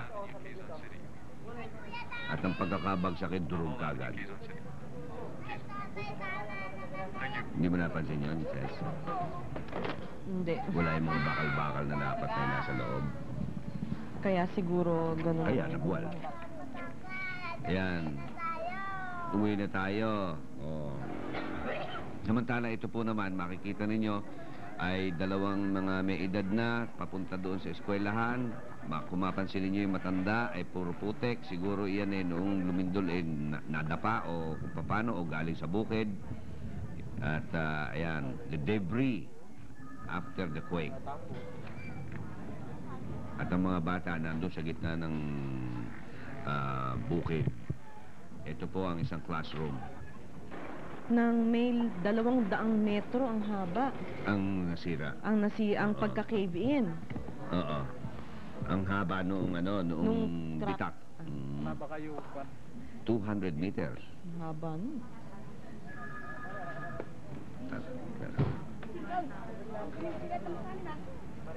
Hindi siya pwede talagang tumawid dyan ang sasakyan. Baka mamaya pagdaan niya rin kumuloy. Kaya mga tao yan naglalakad. Naglalakad na lamang. Ito naman ang paligid. Napakagandang lugar ng Gabaldon, Nueva Ecija, mga kaibigan. Ang gandang lugar, pero very pristine, ha? Pero ayan, landslide. Nakita niyo tungkab na yun sa gilid. Kasi Kakiko is sitting on a fault. Well, according to Professor Ernie Baron, ayan ito ang yung mga estudyante. Mga estudyanteng people in communication. Maraming salamat sa inyo. Okay. Para lang sila makapunta doon sa kabila noong kalye, they have to go down. Nawala yung kalye? Nawala yung kalye. Nawala yung kalye. Hindi lang basta nagbitak. Bale, nag-cave in yung lupa mismo at nawala yung kalye. Yun ang tinatawag ng nilamon ng lupa. Oo, parang gano'n. Ayan sila. We'd like to send our appreciation to the people in communication who were the ones doing a documentary in that area nung nangyari. Iyan po ay magkabilang dulo ng kalye. Yung gitna niya dapat meron nawala. Disappear. Bale, ay nangyari niyan, bigla na lang nawala. No, basta nag-cave in at siguro tinahip. Sana naman walang naglalakad dun sa kalyeng yun. Ang balita raw ho ay, Kakiko, may 4 na kalabaw daw dun sa kalyeng yun. Nawala na? Nawala na. Nako, tingnan mo nga ha. Ang kalabaw sa mga magsasaka doon mahalaga, mahalaga. Okay, ito po ang mga nakikita nyo ang nawawalang kalye sa Gabaldon. Ayan ang dulo. Rescue this morning. Ito kagabi. Masasabi ba nating paniniwalaan ba natin yan nawala isang piraso ng kalye, 200 metro? Anong hindi mo malaman kung ano na nangyari? Ayan, nagkadurog-durog. Akala mo pasigan yan para bandaan yung dry river bed. Ayun siya. Tinahip talaga.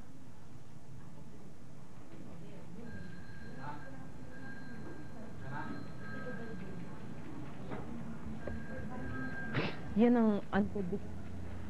Puro bato ang makikita niyo sa Quezon. Kaya impossible. Ang ulat na ibinigay kay Secretary Ramos ay 14 all in all ang bilang 14 ng major mga landslides. Ayan. Halos makikita nyo na nagiba pati yung kalye. Pati yung kalye gumuho. Yung completely covered. Yung area na yon. Mabuti hindi doon sa kabahayan, ano? Yung mga sasakyan nga raw, Kakiko, natabunan Nako, yan, isa pang... Merong mga sasakyan na natabunan. Isa pang hindi natin nalalaman, ano? Baka nga merong natabunan dyan ng mga sasakyan. Dahil paano kaya mararating yan? Siguro... Well, yung mga tigaroon na lang na malapit-lapit. Meron din namang mining community dyan. Meron. Yung Black Mountain. At saka marami din mga residents. Makikita nyo, may mga bahay-bahay. Siguro, ito naman mga ito na matapos ang initial shock, nagtakbuhan na upang tumulong. Nakita mo pati yung ilog na naharangan, no? Nagkaroon ng dam. Talagang napakalakas. Ito, no? ang tungkab na malaki.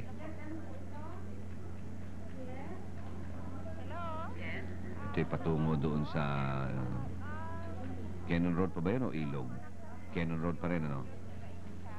Hindi ko ma-distinguish. Mas malinaw pa yata ang mata nyo, Kaki ko. Ayan, Cannon Road. Yan. It's still Cannon Road. Yun. Yan yung may tulay, yung patawid. Mukhang yung tulay din yata medyo gumuho ng kaunti.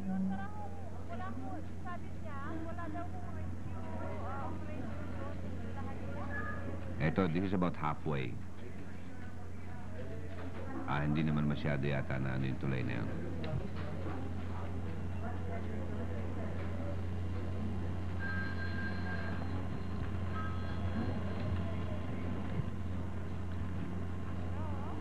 Okay, this is still Cannon Road. At yung ilog sa ibaba. Na kung napansin ninyo, medyo umapaw ng kaunti sapagkat tila sa pagbagsak ng bato, nagkaroon ng mga harang. Higher up,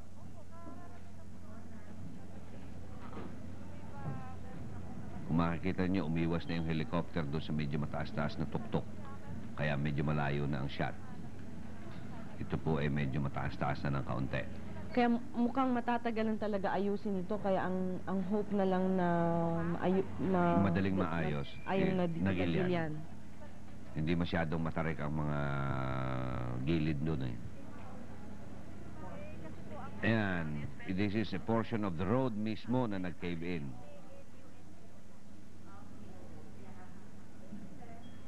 Matapos siguro madaga na nagaling doon sa itaas. Another. Tama nga, no? Almost every 250, 200 meters, merong landslide. Ayun, nawala na yung Cannon dun sa lugar na yon. Mabuti nga itong mga bahay na ito, naiwasan, ano?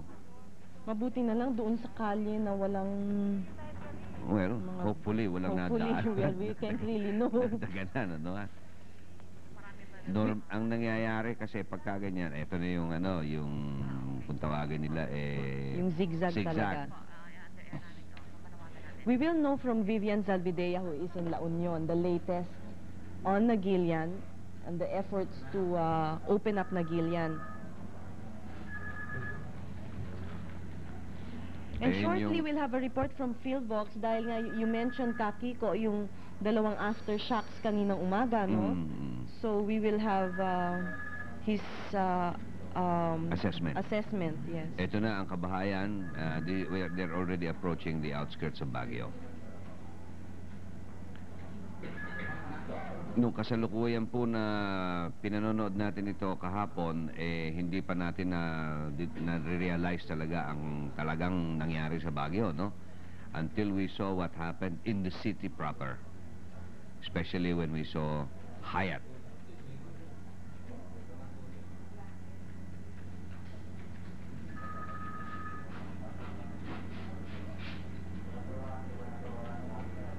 Ito po ang Baguio.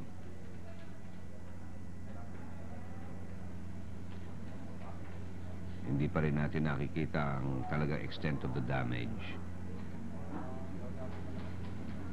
I wonder kung na-feel din ng Baguio yung mga aftershocks na yan. I'm sure. Nasabi ni Gus at ni Chari kahapon na many families were just out in Burnham Park.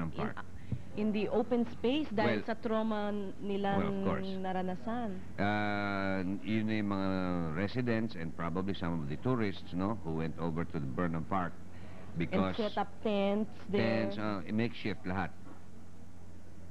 Dahil nga because of the fear that another quake may come, an aftershock. Or weakened structures, baka sakaling kung sila madagdag pa doon sa bigat noon, matuluyan. Convention Center, and then finally we see some of the residents in the open areas, and then we see Hyatt. Diyan pa lang tayo medyo nabigla nung makita natin na para palang dominong bumagsak.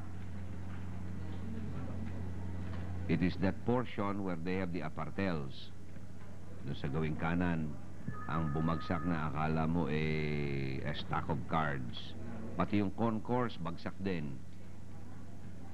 Right now, rescue operations are ongoing Yes, there. yes. And we just mentioned that several PAGCOR employees are Were still there, trapped inside. Okay, now, here is some more of the destruction.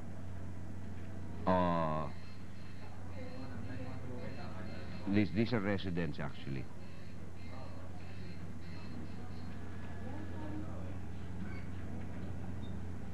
Ayan, Looks like a row of... looks like a hotel or a small hotel, no? Hindi ako familiar masyado ron sa mga Mahirap maliliit. i-distinguish malayo. Burnham Park. Ayan yung nasabi nating people who just opted to stay Out in the open. outside. Yung walang babagsak sa kanila. They'd At rather... hindi sila guguho dahil Bale- they're not on a hillside. Okay lang na malamigan sila siguro kesa naman... Hindi na bale. But that is, I think, another thing na kailangan nating ibigay sa kanila. Yung mga naroroon na hindi makaalis, they will probably be needing protection against the elements. Alam naman natin kung gaano na itsura ng Baguio pagdating na ng gabi, kahit na ngayon ay matatawag nating summer. Anyway, this is the Secretary now after he landed at Burnham. And he's met by the Cordillera Commander, General Aquias, and that's, I think, General Enrile also who's with him. Of the PMA. Yes.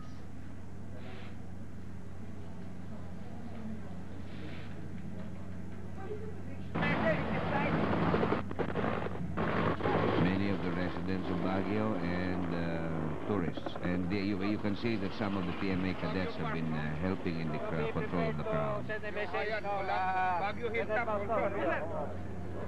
I alerted General Costo to General Enrile estimates that there are about 1,000 people for that Baguio Park, special team. I said, we will not make any decision until we have seen the damage here, no? But we will discuss are there any people still pinned inside? Yes, sir. In fact, sa Hayat, I think we still have about 50 people that are pinned. Okay, how about Captain Barlaan? How about the big ones? Like this one here, the top hotel. Isa dito sa University Matthew. Which are the worst? Hayat, EPSA. Kailan? 1,000. 1,000. Why? Were they working? Yes, they're working. They're still there? Yes, sir. Ito. Trapped inside. Is there any rescue work being done now? But we don't have, but we need Bangwa. Bangwa to Laon yan, pwede na. So we will also go to Tagupan people to...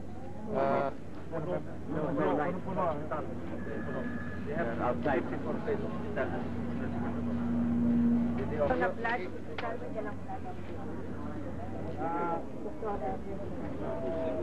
Johnny? What we need here is your blood.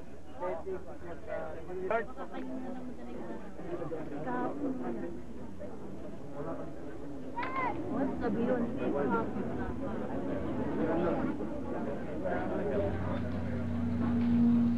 Yan mga kaibigan, agencies which have started the massive operations to open a portion at least of the Cannon Road, no? Certainly, So if, within the next two days, yeah. I think Cannon Road If will the be land passable. route is cleared, then more materials can be sent up to Baguio, because as it is now, the only access to Baguio is through helicopters.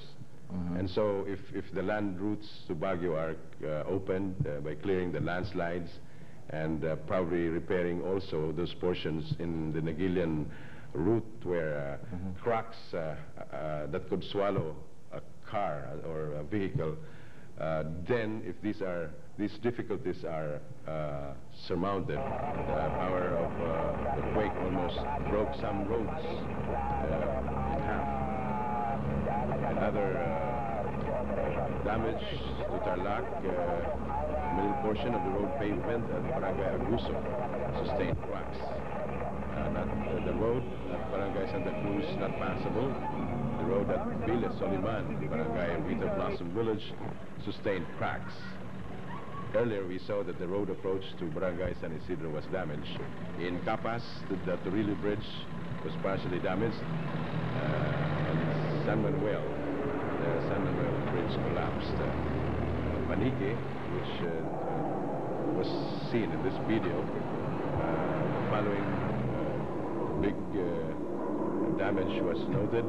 Rangaya Bridge partially damaged, and Moncada Bridge impassable due to landslide. And all the roads and highways suffering from cracks, either splits in the middle, lengthwise, or crosswise. So this is the first time that we've seen a video of, and we have shown. Hapon po nasa Dagupan, Pangasinan kami, kasama namin si Secretary Orbos. At makikita nyo, no, ang isa sa mga tulay na dinadaanan doon, pangunahing daanan sa Dagupan, ay nasira. Na-stranded ho ang mga sasakyan, at kaya ho hindi makaalis ang mga tao papunta doon. Kasama namin si Secretary Orbos, Oscar Orbos ng Transportation and Communications, para mamigay ng mga relief goods sa mga tao doon. Anong tulay yun, Edric? Yung katadaan lang ng camera? Yung Dagupan Bridge pala, yung bridge na going to Dagupan, yun ang dinadaanan na talaga. Totally nag-collapse yan. Total collapse, ano? Nasira ito. Makikita mo naman na marami na stranded ng mga sasakyan at hindi makatawid. At sa mga tagiliran din, makikita mo rin yung mga kamukha sa Tarlac, mga bitak-bitak na lupa. At kahapon nga ako namigay kami ng mga goods kasama si Secretary Orbos at nag-inspection kami, siya, at nakita namin kung paano talaga yung nagrabing-grabe ho talaga yung pagkakasira ng Dagupan City. Sabi nga ho ng mayor nila, baka raw mayroong 6 na bilyong piso ang nawala o ang nasira ng lindol na ito. Ito ba yung Dagupan Bridge, no? Yung Yung 6 na bilyong piso yun, yun lang ang nag-represent o cover the infrastructure projects na napinsala ng lindol. Yung 6 billion pesos sinasabi ng local officials, Cedric. Kasama nito mga bahay, mga eskwela ang nasira, mga simbahang nasira, at ang pamahalaang pambayan nasira din. At dito nga sa 6 billion, kasi nandun pa yung mga buildings, hindi naman tuluyang nag-collapse o bumaksak. Subalit, nagdilin na mga medyo tagilid na. At ang hihintay lang nila, ibaksak yun para gumawa ulit ng panibagong building kasi hindi na ito safe. Mga ilang buildings ang ganito ang katayuan sa Dagupan City? Napakarami ho. Sunod-sunod ng mga buildings, halos mga nakatagilid lahat. At makikita mo naman yung kalye na medyo... Ano balak nilang gawin sa mga buildings ito? I-declare ba nila itong condemn o paano? Hindi nila papapasukan to ng mga trabahador? O i-condemn nila o paayos? Nung nandun kami kahapon, sinarado ang ilang mga buildings kasama ng sinihan na kung saan 10 ang namatay nung magkaroon ng lindol. Yung mga buildings sinasarado, yung mga business establishments sinasarado, at nakita namin yung mga tinda nilabas sa mga kalye kasi sabi ng mayor nila, si Mayor Lerma, na ituloy daw ang business kahit na nagkaganito ang city nila. Pero sa tingin mo paralisado, kahit sabi ng mayor lang ituloy ang business, sa tingin mo magiging paralisado ang negosyo at kalakal dito sa siyudad ng Dagupan? Sabi nga nila napakahirap daw bumawi sa ngayon, no? Dahil itong Dagupan ay isang city na to have totally collapsed. The Perez Bridge, the Carmen Bridge, and the Kayangan Bridge. In the Dagupan proper, the City Hall complex is reported to be partially damaged. The Dagupan Public Market as well partially damaged. And the roads that sustained massive cracks listed in the NDCC report are A.B. Fernandez, Perez Boulevard, Marcelo del Pilar Street, Mayombong, Caranglan Road, Rizal Street, Takwag Road, and the Guleg Malured Road. Ito po mga kali na ito ay lumubog, no? Sabi nila mga 1 metodo ang inilubog ng mga kalyeng ito, at makikita mo naman yung drainage system o mga tubo sa ilalim ay naglabasan, at itong dating sementado, kakasemento pa lang daw nito, ay lumubog. Secretary Orbos kausap ng isa sa mga teachers ng West Central 2 Elementary School na ginawa ring evacuation center ng mga tao na wala ng tirahan sa Dagupan. Si Secretary Orbos taga Pangasinan yan Kaya meron siyang personal attachment sa mga kababayan dyan sa Pangasinan. Aside of course from his commitment as Transportation and Communication Secretary. Ayan yung mga relief goods binibigay. Ang laman ito, mga clothes, mga sardinas, mga canned goods, mga gamot. Namimigay siya at binibigay niya sa mga teachers kasi nandun yung mga teachers ang in charge doon sa evacuation centers. At napakaraming pamilya ang nawala ng bahay sa Dagupan. Kamusta ang dating ng relief goods mula sa mga kaukulang ahensya ng gobyerno at ng ibang sektor? Itong mga dilaw na ito ay galing kay President Corazon Aquino. At ayon sa ating nabalitaan, pupunta raw uli si Secretary Orbos ngayon sa Dagupan para mamigay uli ng mga relief goods. Kaya yung sinasabi ko mo kanina. Na lumubog at makikita mo yung mga poste, mga nakatumba na. At malaki din ang mga cracks. Lumabas ang mga tubo, mga drainage system. At halos hindi na madaan ng mga tao. Yung nakakatawa lang dito, yung putik nila, hindi yung putik na meron tayo. Ito yung kalyeng ito. Ano nangyari sa kalyeng ito, Ed? Ayan yung Methodist Church natumba yung Methodist Church na binunot ng 70s yata ito. Yung Belfry, medyo tumagilid. Nag-collapse pa yung buong simbahan? Sirang-sira yung simbahan. Ayan yung bandang looban. At tubig yan parang bumaha sa loob. May namatay ba dyan? May kaso ba dyan? Wala ang namatay dyan. Dahil walang tao nung time na. At nanawagan din sila sa atin na kung maaari daw ay magpadala tayo ng mga tulong sa kanila. Gaya ng sinasabi natin kanina tulad ng mga damit, pagkain. Meron ba mga opisyalis dyan na nagmula sa Department of Public Works and Highways na kaagad responde? Nung nagpunta kami wala at ang pangalawa lang opisyal na mataas ng gobyerno na nagpunta dyan ay si Secretary Orbos. Nauna dito si Secretary Ramos ng Defense. Nagbisita rin siya kamukha ng ginawa ni Secretary Orbos. I understand all the cabinet secretaries are in the field assessing the damage, also evaluating an extent of assistance with the respective. Cedric, sa tingin mo gano'ng katagal bago maayos itong mga napinsala ng lindol dito sa Dagupan City para nga naman maibalik kahit paano ang kalakal at negosyo? Sa aking tingin kasi sobrang laki ng pinsalang ginawa ng lindol na ito.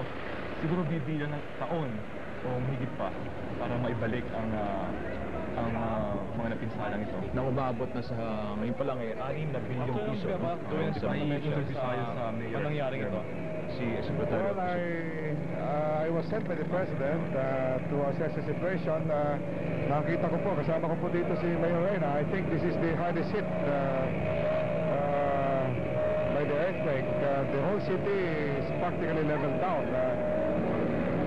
I think they're structurally damaged already. And according to the mayor, the problem here is food and water. Electricity likewise. And well, I will be making my report, and I understand Secretary Ramos has been here already, and I guess this is the area that is worst hit by the earthquake. Secretary. From the time I was born in Dagupan City, this is the worst calamity that I ever had in my city. This is my first term as a mayor of the city, and really it's very terrible because both two commercial estates of our city are being damaged of this earthquake. Even one of the bridge collapsed already. Another commercial bridge that is known as the Magsaysay Bridge. So, to me, my observation at least the center of the earthquake is right here in the open, especially this main street now that you are going around. Because the nature of the earthquake is not sideways, it is tectonic. So there are some past bursting, the water is coming down.